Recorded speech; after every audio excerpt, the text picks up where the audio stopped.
ఆత్మతో ఏమంటే సాక్ష్యం ఇచ్చారు. కాబట్టి దేవుడి పిల్లలు ఎక్కడ ఉండాలి, ఎలా ఉండాలి ఎన్నోసార్లు నేర్చుకున్నాం. సో జకర్యా గ్రంథం 3వ అధ్యాయంలో మరొకసారి మీ అందరి బాధ తీర్చుకోండి. రేపు చదివేది 3వ అధ్యాయం 6-7 వచనాలు చదువుకోండి.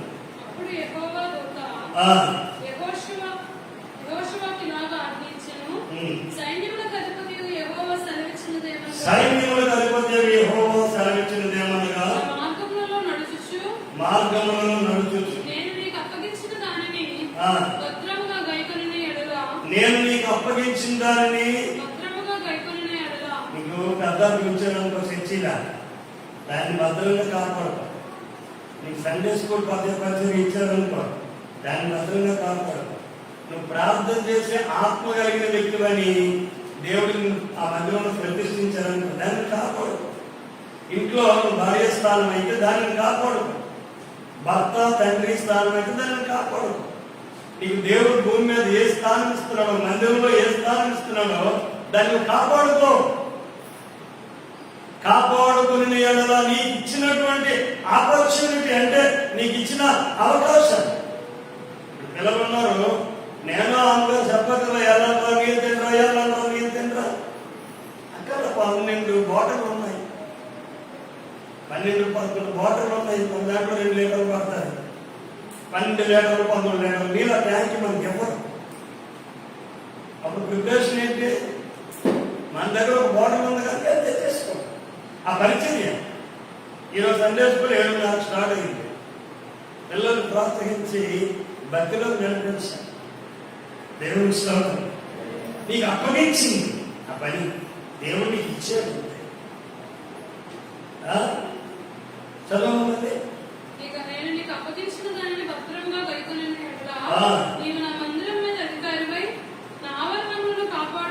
మందిరం మీద అధికారమై యాజకులు ఉండరు. యాజకులు ఉపదేశించటకును ప్రార్థించటకును మాత్రమే వారి పని. మందిరాధికారం మందిర పెద్దలకు ఉంటుంది. మీరు కూర్చొని భాషలో మీకేం తెలియదు, మీరు ఉన్నాం కదా, అది ఆడుకున్న అధికారం. మీరు మాట్లాడాల్సిన పని నేను మాట్లాడుతున్నాను, నేను కలెక్టర్స్ పని అనే అధికారం వరకు ఉంటుంది. పాస్ గారు డైరెక్షన్ ఇంత చేసింది కాదు, అధికారం అనేటటువంటిది ఒక దేవుడు ఇచ్చాడు అంతే. కాబట్టి మందిరంలో అధికారమై నా ఆవరణములను కాపాడువాడు అవుతావు.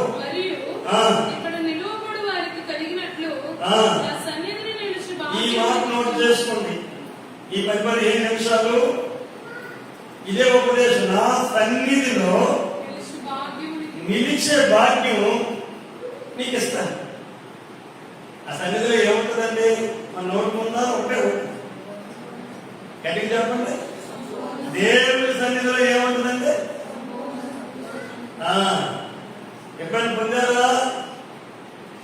నీ సన్నిధానంలో సంపూర్ణ సంతోషం. గట్టి బాగుంది. ఆ అవకాశం ఉందా? మనం ఏం చూస్తున్నాం? ఇదే కాకుండా ఈ సన్నిధి నేను ఎందుకు అన్నాడో కొన్ని వచనాలు చెప్పి నేను ముగిస్తాను. ఆదికాండం 17వ అధ్యాయం 1వ వచనం దేవుడు అబ్రహాముతో చెప్తున్న మాట. ఆయన సన్నిధిలో అంటే ఏంటి, సన్నిధిలో ఏముంటుంది మనకు తెలిసిన సబ్జెక్ట్ ఒకటే. అది కాకుండా మరి 2 సబ్జెక్టులు సన్నిధిలో ఉన్నాయి. జాగ్రత్తగా గమనించాలని కోరుకుంటారు. ఎంతమ్మా? 99 సెంచరీ. హల్లెలూయా. ఎంత అబ్రహాం వయసాక రాజా చూడండి సార్, తీయాలి సార్. 17వ అధ్యాయం 1వ వచనం. అది కాదు ఎంత పక్కన బోర్డు అయిపోయినట్టు ఆ బ్యాట్స్మెన్ ఈ టీ తీసుకుంటారు. టీవీ ముందు చాలా ముందు ఆడవైపు ఈడికేటి బాధ కొత్తగా ఈడూరు కింద మీద కొట్టించుకుంది. ఈ ఆటకు పోయింది. తప్పుడు అప్పుడు చచ్చిపోతాను. చచ్చిపోయిన 99 సంవత్సరాల వయసప్పుడు యెహోవా అతనికి ప్రత్యక్షమై ప్రైజ్ ది లార్డ్. నేను సర్వశక్తి గల దేవుడను. నా సన్నిధిలో నడుచుచు ఎలా ఉండాలమ్మా? నా సన్నిధిలో నడుచుచు నా సన్నిధిలో నడట్ల అబ్రహమా, నా సన్నిధిలో నడుచుచు నిందారహితుడవై ఉండుము. నిందారహితుడు రెండు రకాలు ఉన్నాయండి. అందరి అంటే తను తాను నిందించుకోవడం. నాకేం జరగదు, నాకెంకేం జరుగుతుంది, ఎలా ఉంటే నేనేం భయపడతాను అని ఏమంటే అబ్రహాం గారు పోగలరా అని ఎవరైనా అడిగారు అనుకోండి, నువ్వు మహారాజండి అని ఎవరైనా అడిగారు అనుకోండి, అబ్రహాంకి మహారాజండి, పిల్లలేదు జల్లలేదు, పిల్లలేదు పిచ్చుకోలేదు, ఏది భక్తులు కదా, ఏం భక్తులు ఏమీ లేదు. మరి దేవుడు మీకు వాగ్దానం చేశాడు కదా, ఏ వాగ్దానం? 75 సంవత్సరాలు వింటుంటారు మీరు. 75 సంవత్సరాలు పేపర్ చేసి 99 అని తన్ను తాను ఏం చేసుకుంటున్నాడు? నిందించుకుంటాడు. ఇది ఒక కాదు. రెండో నాకు ఏమంటుందంటే ఇతరులు నేను తెలుసు అది ఏమనుకున్నా వీడికే డబ్బు కాదు అంతే. ఆయనకి నిద్రేసేస్తా ఉంటాడు ఊరుగాను. అందుకు అబ్రహాం ఏం చెప్తున్నాడు? నా సన్నిధిలో నీవు ఉండాలంటే నిన్ను నీవు నిందించుకోకూడదు. మర్చిపోయి కూడా నిన్ను నీవు నిందించుకోకూడదు. బాగున్నా దేవుడి మహాత్ములను బట్టి నేను బాగానే ఉన్నాను అని ఏడాదించకూడదు. నిన్ను నీవు నిందించుకుంటే దేవుడి సన్నిధి నీకు సంబంధం లాగానే ఉన్నది. రెండు, ఎవరు ఎలా నిందించు. తమ్మునికి నీకు తప్పు అని చెప్పే తప్ప నిందంటే ఇంకొకరి దగ్గరికి వెళ్ళి ఆడి గురించి అది నింద. చెయ్యడం దానికి చేయడం అది చెయ్యకూడదు. ఫస్ట్ అబ్రహాంతో దేవుడు అంటున్నాడు, నా సన్నిధిలో నీవు ఎలా ఉండాలి అబ్రహాం? నేను సర్వశక్తి కదా దేవుడును, నా సన్నిధిలో నీవు నిందారహితుడిగా ఉండాలి. నిన్ను నీవు నిందించుకోకు, ఇతరులను నిన్ను బట్టి నేను తెచ్చు. ఎవరిని నిందలేయకు. 50 వేసాడా వదిలేదు. అలాగని నిన్ను నీవు క్రిటిసైజ్ చేసుకో. ఏం బ్రతుకో ఏం బ్రతుకో ఏం బ్రతుకో. ఈరోజు రేపు నీట్ అంటే మెడికల్కి సంబంధించిన ఒక పరీక్ష ఉందంట. ఈరోజు నిన్న అయిపోయిందా? నిన్న అయిందా? ఈరోజు అంట హైదరాబాద్ లో సంత నగర్ అనేటటువంటి ఒక ఏరియాలో ఒక అమ్మాయి చదువుతుంది. ఆమె రాజమండ్రి ఏరియా ఆత్మహత్య చేస్తుంది. కింద పేపర్ రాసి పెట్టి ఏమని రాసి పెట్టుకుంది అంటే, మా ఇంట్లో నా మీద చాలా ఆశలు పెట్టుకొని ఉన్నారు, చాలా ఇస్టిమేషన్లు వేసుకొని ఉన్నారు. ఆయన ఆలోచనల్ని ఆయన తలంపుల్ని నేను అందుకోలేను కాబట్టి నేను చనిపోవడానికి సిద్ధమయ్యి చనిపోతాను కదా. నువ్వు వేసుకో కిందనేమో పేపర్ రాసి ప్రాంతంలో పెట్టి సరిపోయి ఏమంటే నిజంగా అయిలేదక్క రేపు రాస్తారు. నిందించుకోవటం ఏమవుతుందంటే సాఫ్ట్ తీసుకెళ్ళిపోతుంది. నేను సాగలేను మైండ్ పోరాపడలేదు. కొంతమంది నాయకులు బాగలేదు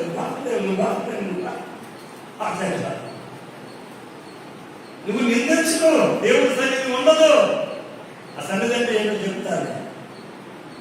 అందుకంటే నేను సర్వశక్తి గల దేవుడు, నా సన్నిధిలో నువ్వు నిందారహితుడుగా నా సన్నిధిలో నడుస్తూ వీళ్ళ ఆయన సన్నిధి అంటే చెప్తాను. తర్వాత నా నిబంధన నియమిస్తా, నిన్ను అత్యధికంగా అభివృద్ధి చేస్తా. 18వ అధ్యాయం 22వ వచ్చింది. అదే అధికారం 18 అమ్మా.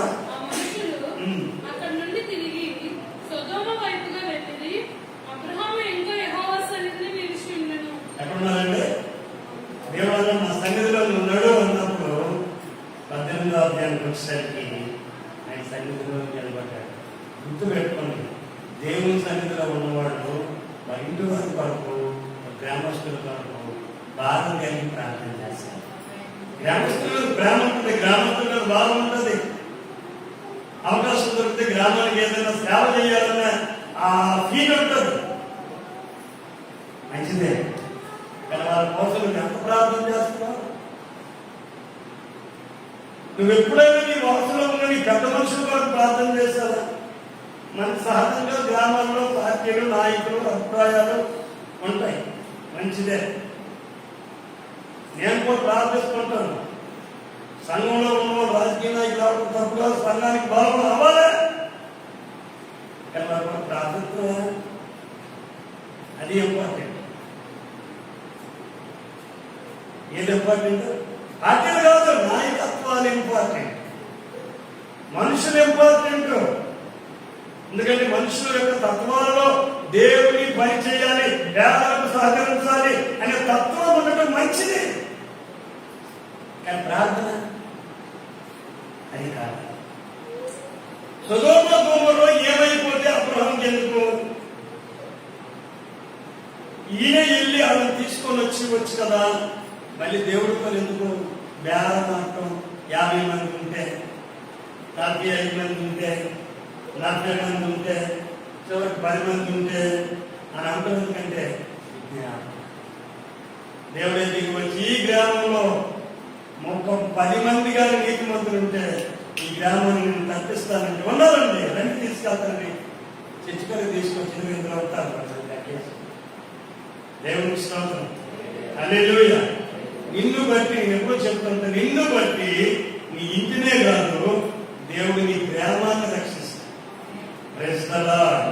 కారణం ఏంటంటే దేవుడు అబ్రహాం ఎలాగైతే ప్రార్థించాడు ఆయన సన్నిధిలో నిలిచి, ఇంకనూ అబ్రహాం ఆయన సన్నిధిలో నిలవబడ్డాడు. సన్నిధాన్ని చివరిలో నిర్గమాకాండం 33వ అధ్యాయం, అది అబ్రహాం చెప్పారు కదా, ఆయన సన్నిధిలో నిలవమన్నాడు, సన్నిధిలో నిలవమన్నాడు. ఇక్కడ నిర్గమాకాండం 33 14-15 వచనాలు చదువుకున్నట్టే కదా. నా సన్నిధి నీకు తోడుగా వచ్చును. ఎంతమందికి దేవుని సన్నిధి కావాలి? గట్టిగా స్తోత్రం చెప్తాం. ఒకసారి గట్టిగా చెప్పి స్తోత్రమా. నీ గాత్రమే లేదని స్తోత్రమే ఉంది. ఇంకా నీ గాత్రం వాడికి స్తోత్రం మీదకి వెళ్ళిపోతుంది. గట్టిగా చెప్పొచ్చుగా. దేవుడు రాత్రి నీకు ప్రత్యక్షమైన తిని చూడమందరూ మధ్యాహ్నం సాలమంది అసలేనని దేవుడు ప్రత్యక్షమైన కుమారుడా నా సన్నిధి నీకు తోడుగా ఉన్నది. ఏ సత్యమే నువ్వు సవాలే భూషకంలో మారిపోగలిగాడంత కడు పూసుకొని ఎగేయాలని ఇబ్బంది తిరిగిపోవడం దేవుని స్తోత్రం. చెప్తే ఏమంటుందంటే నా సన్నిధి నీతో కూడా వస్తుంది, నేను నీకు విశ్రాంతి ఇస్తాను. మోషే నీ సన్నిధి రాని ఎడల ఇక్కడ నుండి మమ్మల్ని తోడుకొని పోకుము. సన్నిధి రాకపోతే ఎక్కడ నుండి మమ్మల్ని ఏంటి? అబ్రహాము సన్నిధి అంటే దేవుని సన్నిధి అంటే ప్రజెన్స్ ఆఫ్ గాడ్, దేవుని ముందు ఉండడం, దేవుని ముందు ఉండడం. ఈ పాతకాల మనుషులు ప్రెసిడెంట్లకో, లాయర్లకో, కలెక్టర్లకి ఏదైనా గ్రామ సమస్యలు రాసినప్పుడు తమ సన్నిధిలో మేము పలుమారు ఈ విషయాన్ని ప్రస్తావించి తిని అని పదాన్ని వాడతారు. ఎందుకంటే పెద్దలు రాయమన్నప్పుడు ఈది కాలాలు పోయాయనో, ఈది లైట్లు పోయాయనో వెళ్ళిపోవాలి. దాన్ని ఏమన్నా ఆర్చినప్పుడు రాసినప్పుడు ఆ చెప్పేది రాస్తాను ఉన్నాడు. నా సొంతమైన రాస్తాను అప్పటికి అదే గజాలు రాసాడు. నా సొంతమైన వాక్యాలు ఏమని అలా ఉపయోగించే పదాలు, అయ్యా జిల్లా కలెక్టర్ గారు పలుమార్లు మీ సన్నిధికి ఈ విషయాన్ని తీసుకొని వచ్చి ఉన్నాం, ఈ సముఖమునకు ఈ విషయాన్ని తీసుకొని వచ్చి ఉన్నాం, తమ యొక్క స్పందన మాకు తెలియజేయలేదు, మరొక మాట చెప్పాలని అని అన్ని పదాలను ఉపయోగిస్తాం. అంటే దాని అర్థం ఏంటంటే ముందు ఉండుట అనేదాన్ని మనం గుర్తుపెట్టుకోండి. నీవు నాతో రానియాలా లేదా నీ సన్నిధి నాతో రానియాలా, నన్ను ఇక్కడ నుండి అబ్రహాంని మోషేని అడుగుతాం. అయ్యా దేవుడి సన్నిధి అంటే ఏంటంటే దేవుడి సన్నిధి అంటే ఏంటి? 24 కీర్తన గ్రంథం చూద్దాం. అబ్రహాం దావీదు మాట 27వ కీర్తన 4వ వచనం.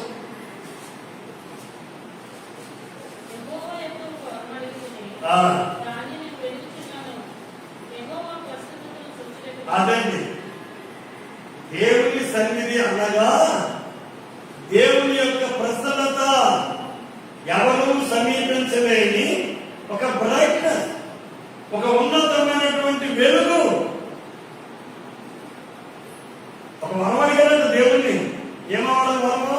యెహోవా ప్రసన్నతను చూచుటకు అయ్యా నీ ప్రసన్నతను చూచుటకును. ఆయన ఆలయంలో ధ్యానించుటకు ఇప్పుడు మనం ఆలయానికి వస్తున్నాం అమ్మా, వెనక జాగ్రత్తగా. మనం ఆలయానికి వస్తున్నాం, ఆలయంలో కూర్చుంటున్నాం. ఆయన సన్నిధి నీతో ఉందా? వాళ్ళకి ముగింపు నీకేం సన్నిధి వాళ్ళ పక్కన కదా. ముగింపు ముందు వచ్చినోడు ఏం సన్నిధి ఉంటుందంటే అందులో గాలలో అందులో పాల్గొనం సంపాదిస్తాం. మంచిదే, నిలబడాలి. సంపాదిస్తామంటే సంపాదన నిలబడాలి కదా. దేనికోటి దానికి దానికి ఎక్కువ నిలబడదు కదా. అది నిలబడాలి. అది నిలబడాలంటే ఆయన సన్నిధి నీతో ఉండాలి. ఆయన ప్రసన్నత, ఆయన ఆయన ఆలయ సమృద్ధి, ఆయన మందిర సమృద్ధి నీకు కావాలి. Praise the lord. హల్లెలూయా. అందుకే ఇక్కడ ఏమంటాడంటే నీ సన్నిధిలో నీ ప్రసన్నతను చూసినట్టును. ఆయన ఆలయంలో ఆ ధ్యానించుటకు ప్రసన్నత ఎక్కడ ఉంటుందండి? ఆలయంలో ఉంటుంది. దేవునికి స్తోత్రం. హల్లెలూయా. నిర్గమాకాండం 24:16-17 వచనాలు చదువుతాం. మొదటిది సన్నిధి అనగా ఆయన ప్రసన్నత. రెండోది ఇక్కడ కనబడుతుంది 24 నిర్గమాకాండం 16-17 వచనాలు. యెహోవా మహిమ సేనాయి కొండ మీద నిలిచెను. యెహోవా మహిమ సేనాయి కొండ మీద నిలిచెను. సీనాయి కొండ మీద నిలిచెను. నిలుచును. మేఘము ఆ. ఆరు దినములు దాన్ని కమ్ముకొనును. ఎన్ని దినాలు? ఆరు దినములు దాన్ని- 6 రోజులు దాని కమ్ముకును. ఏడవ దినమున 7వ దినము ఆయన ఆ మేఘములో నుండి మోషేను పిలిచినప్పుడు ఆ. యెహోవా మహిమ ఆ కొండ శిఖరం మీద దహించు అగ్ని వలె ఆ. ఇశ్రాయేలు కన్నులకు కనబడెను. ఏమంటే ఆదివారం అంటే అర్థం ఏంటంటే కొత్తగా గట్టి చెప్పండి నాకు కనబడింది. ఆదివారం హిందీలో రవివారం చెప్తారు అనుకోండి. ఆదివారం అంటే అర్థం చెప్పండి. మీకు ఏమిటో తెలుసా? గట్టిగా కనబడుతున్నా ఏటా అన్న ఆదివారం అంటే అర్థం అవుతుంది. విశ్రాంతి అంటారు. ఆదివారం అంటే అర్థం చెప్పండి అన్న. ఆదివారము ఏంటో అమ్మగారు చెప్తున్నట్టు మొదటి వారము. శనివారం తమిళ మీరు శనివారం శని అంటే ఇంత అయిపోతుంది లాస్ట్. దేవుని స్తోత్రం. హల్లెలూయా. అందుకు పాత నిబంధనలో వారమంతా మీది, వారమంతా చివరి వారం చివరి రోజు. కొత్త నిబంధనకు వచ్చేసరికి మొదటి రోజు కష్టార్జితంలో మొదటిది, పంటలో మొదటిది, దశంబరం తర్వాత దూలాలి. ప్రథమ ఫలము ప్రతిష్ఠితార్పణ మొదటిది. మొదటి వారము రా. 6 వారాలు తీసుకో. ఇప్పుడు గమనించండి, నువ్వు రావు కానీ ఆదివారం దేవుడికి ఇచ్చేస్తే మిగతా ఎన్ని వారం నీకు బెనిఫిట్ ఉన్నది? ఎంత ఆశీర్వాదం. నిజంగా పాత నిబంధన కాలంలో మన ఇశ్రాయేలుగా పుట్ల పుట్టి మొత్తం మింగి శవరం. కొత్త నిబంధనకు వచ్చేసరికి ఆయన రక్తం ద్వారా నువ్వు మొదటి వారమే కడగబెడుతూ ఉపదేశంతో మొదటి వారమే నింపబడు. 6 రోజులు కూడా ఆ వాక్యము నీ పాదాలకు తీరము. ఆయన అభిషేకము, ఆయన ఆత్మ ప్రతిరోజు నిన్ను నడిపిస్తుంది. అదే ఆయన ప్రసన్నత, ఆయన మహిమ ఎన్ని రోజుల్లో కనిపించిందంటే 7వ దినమున ఆయన మహిమ సంఘమంతటికి కనిపించింది. ఎడగడకూడదు దేవునామం మహిమపరచాలి. హల్లెలూయా. ఎన్నిసార్లు చెప్తున్నా మీకు అది అర్థం కావాలి. ప్రతిరోజు రండి. యేసుక్రీస్తు ఉదయాన్న సాయంత్రాన్ని వచ్చి ఇదిగోను ప్రభా ఈ పట్టకాలం అంతా మా పనులు మేము చేసుకున్నాం. రాత్రి కాలానికి వచ్చాం. రాత్రి వేళ కలిగే భయం, చీకటిలో సంచరించు తెగులు మాకు లేకుండా సాగించాం. పగటి వేళ ఏముంటుందండి? బాణం ఎగురుతుంది. మధ్యాహ్నం ముందు రోగం ఉంటుంది. సాయంకాలం వచ్చేది శుద్ధులు చెప్పాలా? పగలు ఎండ దెబ్బ. ఏంటంటే పగలు ఎండ దెబ్బ, మధ్యాహ్నం ముందు పాడు చేయు రోగం. సాయంకాలానికి నువ్వు వచ్చి ప్రభా పగలు ఎండ దెబ్బరా, మధ్యాహ్నం ముందు పాడు చేయు రోగము, పగటి వేళ ఎగురు బాణము. ఎన్నున్నాయి పగలకి? పగలు ఎండ దెబ్బ, మధ్యాహ్నం ముందు పాడు చేయు రోగము, పగటి వేళ ఎగురు. నీ డబ్బు 90 తెలుసుకోండి.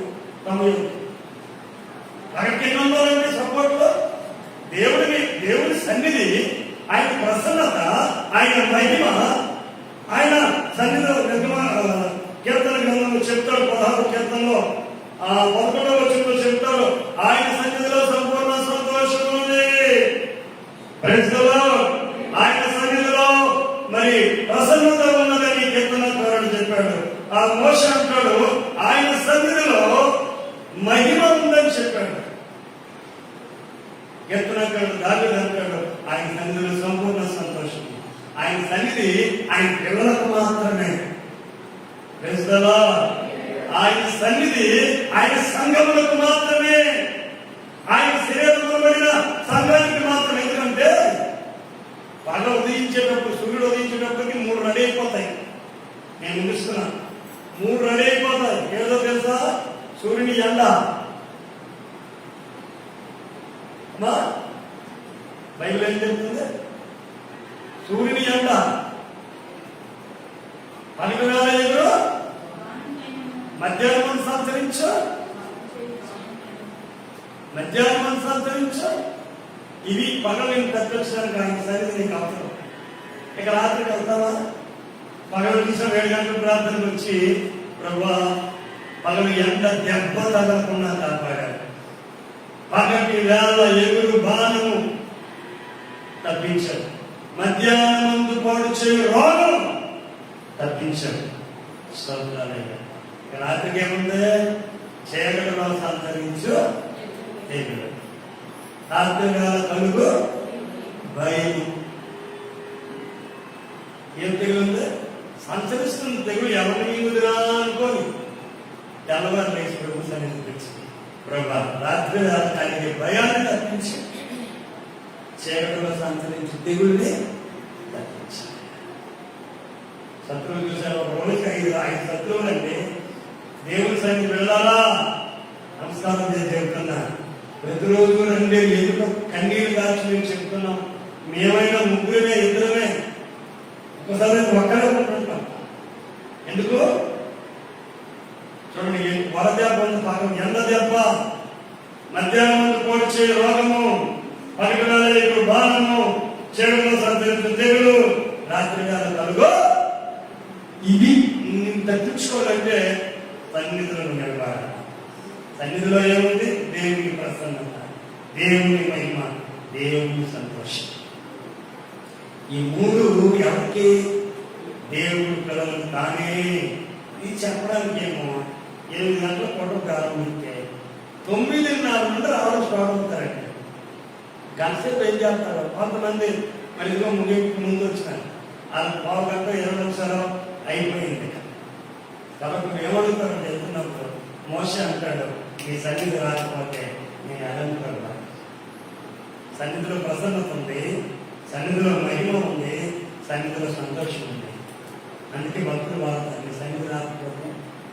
సన్నిధానం గది 5 దెబ్బలు తెచ్చి ఒక గుడికి ఎక్కించి దాన్ని నేర్పడి దాని సన్నిధానం కాదు,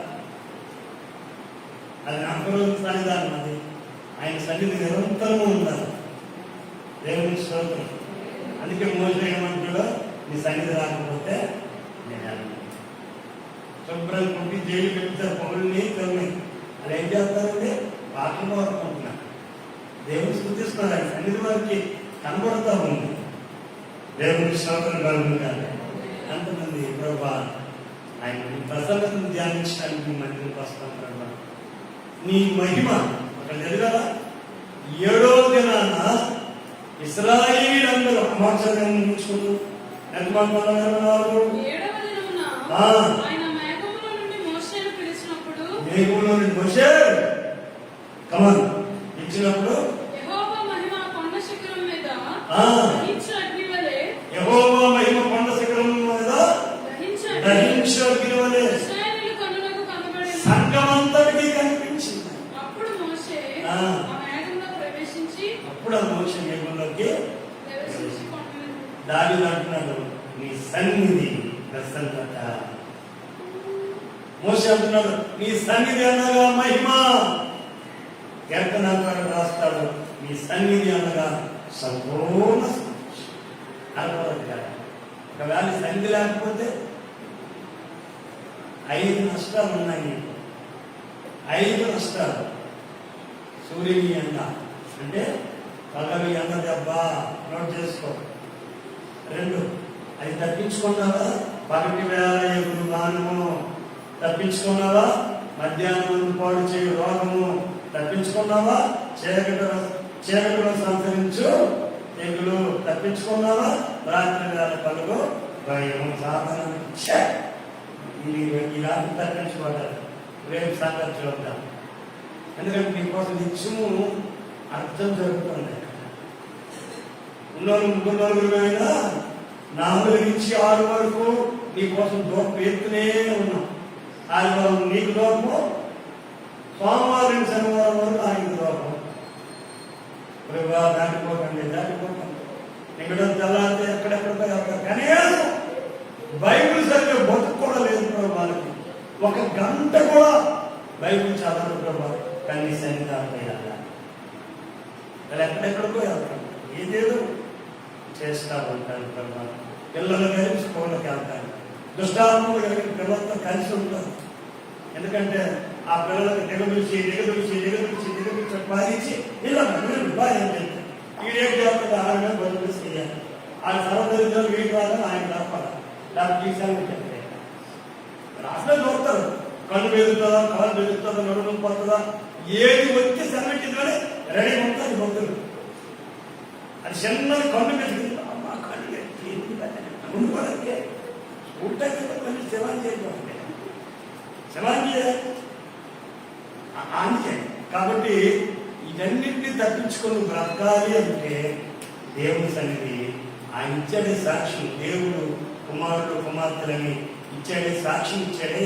ఆయన నా పిల్లలు సంగమనగా నా పిల్లలు నా కుమారులను కుమార్తెలున్న ఇందులని సర్వశక్తి గల ప్రభు చెప్తున్నది అన్నాడు గతవారు. అందుకని వీళ్ళారా దేవుని సన్నిధి మనపడాలి. ఆ కన్ఫర్మేషన్ అయితే మోసే నడిచారు. లేకపోతే పిల్లలు ఏం దెబ్బ తింటారు? బాగా ఎండ దెబ్బ తింటారు. మధ్యాహ్నం పాటు చేసే బాగుంది దెబ్బ తింటారు. మరి ఆ పరగడాలు ఇప్పుడు బాగా దెబ్బ తింటారు. అందుకే మోసే సన్నిధి రాకపోతే నెలయ్య. మనం కూడా ఈ వారం, ఈ మొదటి దినం, ఈ 3వ వారం మొదటి దినం ప్రార్థన చేసుకుంటారు. ప్రభా నీ సన్నిధిలో ప్రసన్నత ఉంది. నీ సన్నిధిలో మహిమ ఉంది. నీ సన్నిధిలో సంపూర్ణ సంతోషం ఉంది. మోషే, దావీదు, కీర్తనాకారులు చెప్పే మాటలు. అబ్రహాము నీ సన్నిధిలో నిందా ఎదురుగా నిలబడ్డాడు. ప్రభా నీ సన్నిధి నుంచి మీరు దాటిపోకూడదు నాయన. ప్రార్థన చేసుకుందాం. పరిశుద్ధంగా ప్రార్థన విడిన మాటలు హృదయాల్లో పరివర్తన చేయండి. నీ సన్నిధిని దాటిపోయిన వాళ్ళకి మేము ఉండకూడదు. ప్రభా భక్తులను పెట్టుకొని సన్నిధి లేకపోతే నేను అనలేను. ప్రభు చూపించండి. విడిన మాటలు హృదయాల్లో పరివర్తన చేస్తున్నాయి. యేసు నామములో అడిగిపోయి నా పరమ తండ్రి. నేను యేసు రక్తమేసి సిలువ రక్తమేసి యేసు నామం సంపూర్ణమైన నేను తల్లి దేవుని ప్రేమ కుమార్